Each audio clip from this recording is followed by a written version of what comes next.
자, 우리가 지금 상속과 가상함수에 대해서 계속 배우고 있는데 이번 시간은 한번 이제 코드상에서 디버깅을 통해서 가상함수가 어떻게 이제 호출이 되고 자식 클래스에 있는 함수가 어떤 형식으로 호출되는지 한번 확인해 보도록 하겠습니다. 여기 먼저 테스트 형태의 클래스로 하나 있고요. 클래스에는 이제 생성자와 소멸자 그리고 일반적인 함수 두 개가 정의되어 있습니다. 그래서 이제 객체를 동적 할당하고 함수를 호출하고 소멸하는 이런 부분을 메인에서 수행을 하게 되고요. 이 부분을 한번 디버깅으로 확인했을 때 일반적인 형태입니다. 어떤 것도 가상함수가 없는 형태죠. 가상함수가 없을 때 차이점이 어떻게 다른지 한번 확인해 보도록 하겠습니다. 동적 할당으로 객체를 생성하니까 생성자가 호출됐습니다. 생성자가 호출됐을 때 이 디스 객체는 이 P 객체를 얘기할 거고 자기를 호출한 이 메서드를 호출한 객체인 포인터 디스가 있는데 이 디스 비트로 어떠한 것도 보일 수가 없죠. 저희는 이 디스 포인터 외에는 어떠한 것도 볼 수가 없음을 확인할 수가 있습니다. 그래서 생성자를 빠져나왔어도 이 P에 대해서 P 객체에 대해서만 보이지 이 P 객체의 이제 하부에 있는 어떠한 것도 볼 수가 없음을 여러분들이 디버깅을 통해서 확인할 수가 있습니다. 그래서 호출 잘 되고 객체 소멸까지 하게 되면 이렇게 출력 화면으로서 생성자 호출, 함수 두 개 호출, 그리고 소멸자 호출까지 확인할 수가 있습니다. 이게 일반적인 형태의 일반 메서드일 때고요. 저희가 만약 소멸자와 함수 두 개를 가상함수 이렇게 만들었습니다. 가상함수로 만들게 되면 동일하게 디버깅을 통해서 확인했을 때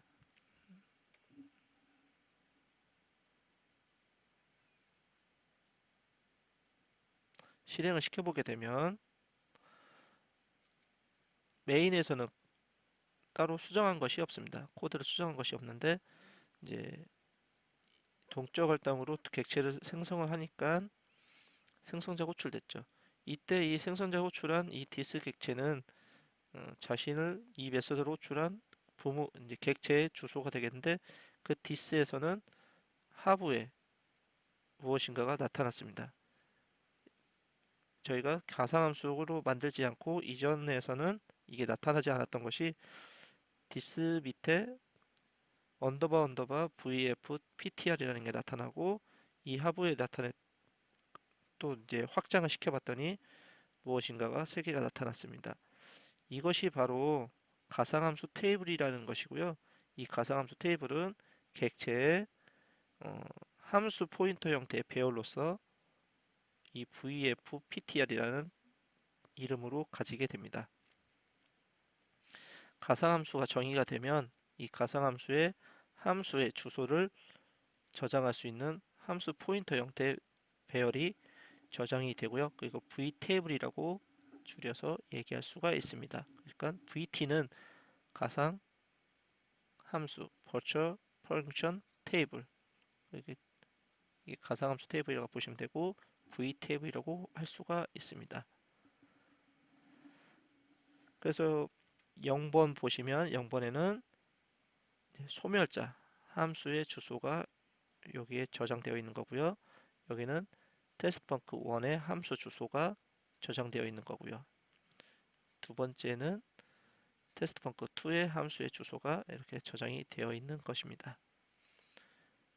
이 부분이 이제 부모 클래스, 기본 클래스에서는 저장이 되어 있다고 부모 클래스에서 저장이 되어 있다고 보시면 되고 기본 클래스에서만 저장이 되어 있다고 보시면 됩니다. 그래서 실행을 이제 동일하게 시켜보면 뭐 여느 기본 함수일 때랑 실행하는 데는 전혀 지장이 없습니다. 다만 이 p 밑에서도 객체 밑에 이런 함수의 vfptr이라는 함수 포인터 배열 한마디로 가상함수 테이블이 존재한다. 이 부분을 꼭 알고 넘어가셔야 됩니다. 이 부분이 이제 상속을 하기 전에는 C테스트 밑에 있는데 저희가 한번 이 부분을 상속을 해서 이 부분이 어떻게 변화되는지 한번 확인해 보도록 하겠습니다.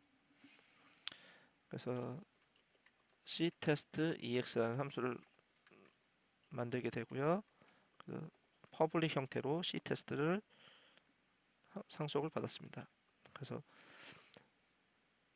퍼블릭 형태로 생성자 동일하게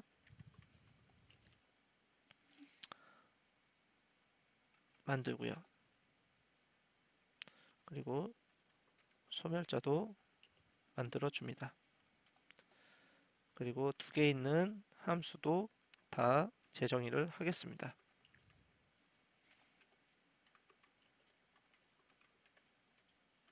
함수 1번과 2번을 재정의를 해서요. 이 부분이 함수 호출이 되면은 함수리 호출됐는지 확인하기 위해서 출력문들을 cout 객체를 통해서 출력할 수 있게끔 정의를 하겠습니다. 동일하게 소멸자에도 넣어주고요. 테스트펑크 1, 테스트펑크 2에도 넣어주도록 하겠습니다.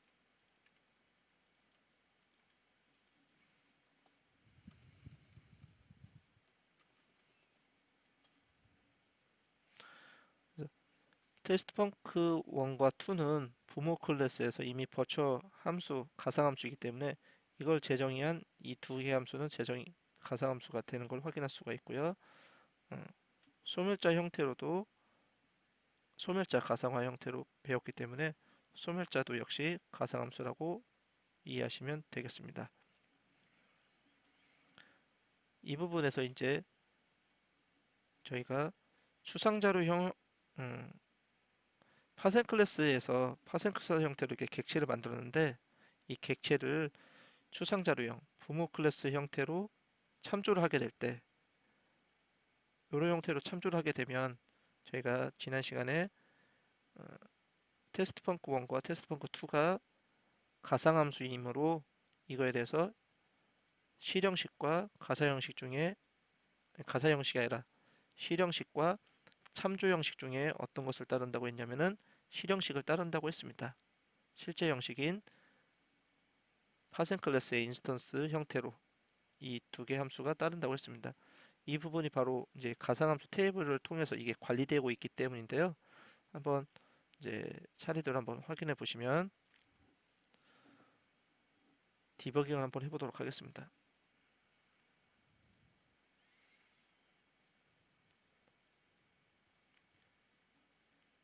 처음에 객체가 실행이 되면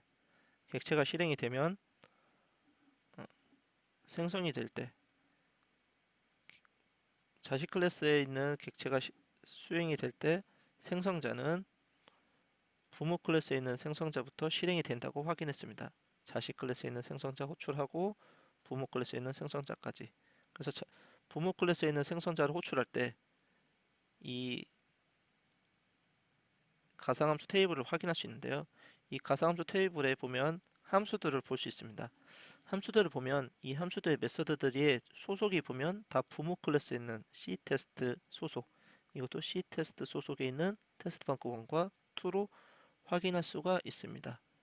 이 부분을 좀 명백하게 그림화 도식화해 보면 C테스트 밑에 클래스 내부에 VFPTR이라는 가상함수 테이블을 저장할 수 있는 포인터가 저장되어 있고요. 이 부분이 베어 형태로 저장되어 있는데 이게 포인터이기 때문에 첫 번째 인덱스의 주소를 얘가 가지고 있습니다. 그래서 C테스트 EX가 이제 객체가 생성이 되면 부모 클래스에 있는 생성자를 호출하게 될 때 이 VFPTR이 정의가 이런 형태로 인덱스가 저장이 됩니다. 그 인덱스에 저장되는 주소들은 첫 번째는 부모 클래스에 있는 소멸자, 그리고 함수 두 개가 함수 주소 이름 형태로 함수 포인터 형태의 주소가 여기에 저장이 되는 것이죠. 네. 그래서 이제 생성자가 끝나고 자식 클래스에 있는 생성자가 호출될 때 이때가 바로 변화가 됩니다.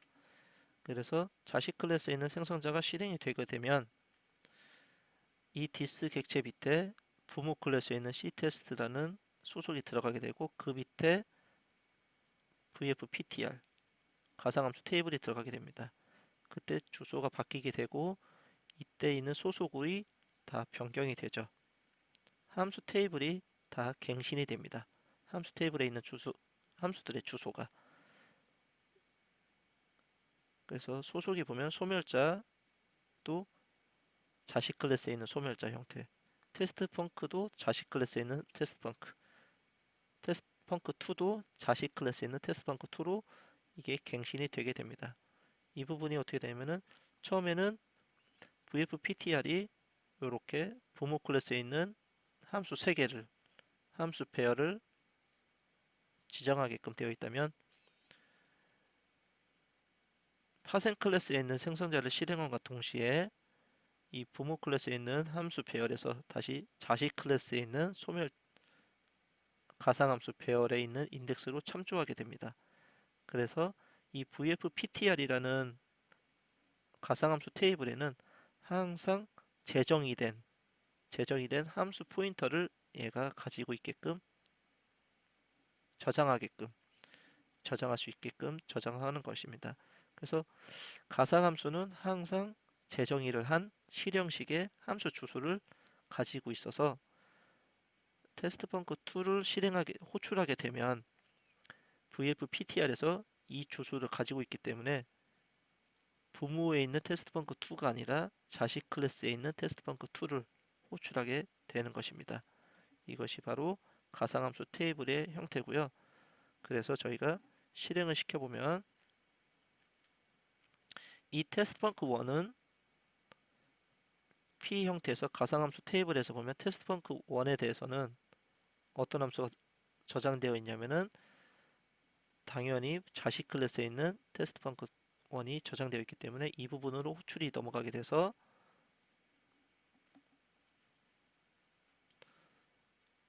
테스트 펑크 1이 자식 클래스에 있는 테스트 펑크 1이 호출됐다고 보시면 되고요. 이 테스트 펑크 2도 vfptr에서 테스트 펑크 2를 찾아보니까 얘도 자식 클래스에 있는 테스트 펑크 2가 호출된다고 확인할 수가 있습니다.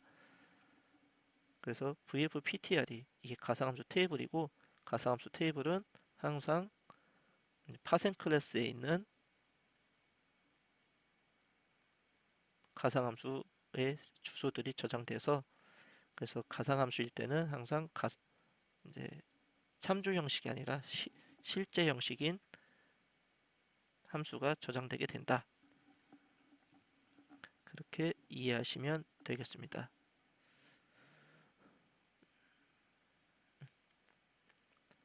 그래서 상속을 받더라도 이 부분인 자식 클래스에서도 이 vfptr은 부모 클래스에 있는 vfptr을 참조한다고 보시면 되고요. 이게 생성자가 실행되면서부터 아예 대체돼 버리는 거죠. 이 함수 테이블이 부모 클래스에 있는 테이블에서 자식 클래스에 있는 테이블로 이제 덮어 씌워진다. vfptr 이 변수를 덮어 쓴다 라고 보시면 됩니다. 이게 바로 이제 주소를 지정을 해서 가상함수 테이블이 이렇게 변경되는 걸 한번 저희가 디버깅을 통해서 한번 확인했습니다. 이해가 안 가시더라도 한번 차근차근 한번 보시고 이렇기 때문에 가상함수는 참조 형식이 아니라 실제 형식을 따른다 라는 것을 다시 한번 공부를 하게 됐습니다. 그래서 일반 함수인 경우는 참조 형식을 따르고 가상함수인 경우에는 실제 형식을 따른다. 실제 형식은 무엇 때문에 따르게 되냐면은 이 가상함수 테이블에서 정의된 부분이 계속 갱신되기 때문입니다. 네, 여기까지가 가상함수 테이블에 대한 내용 정의했습니다.